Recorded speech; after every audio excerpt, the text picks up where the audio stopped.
She's holding it. To you? It's very important to me. It's very important to me that I be able to feed my children the food of my choosing and eat the food of my choosing, but it's also important that my friends can do the same thing. For you, what is at the heart of the case? At the heart of the case is food choice. Our right to choose what we consume and control what we consume. But the government has a responsibility to regulate, don't Absolutely, it does. Okay. And commercially produced meat, I absolutely agree with them. Should be regulated, should be inspected. I have no problem with that whatsoever.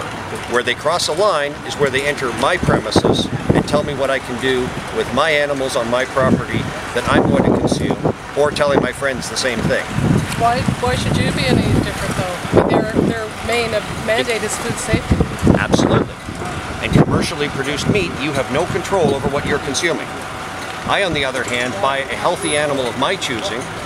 I slaughter it according to my methods, and I process it under my control.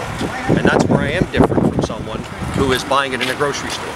If you're buying your meat on a styrofoam platter, you have no connection with the animal that you're consuming. And you should have someone cross-checking, somebody making sure that what you're consuming is as healthy as possible. Now, prior to your arrest, this happened in hundreds and thousands of farms in the last few years, and the government changed on-farm slaughter. You couldn't do it. Now, at the exact same time, we all know that Muslims, under their religion, on-farm slaughter keeps on going on, unfettered it. The inspectors sit at the road, never go on the farm, never stop it for lambs and so on. Do you feel somehow that there's a double standard being applied here?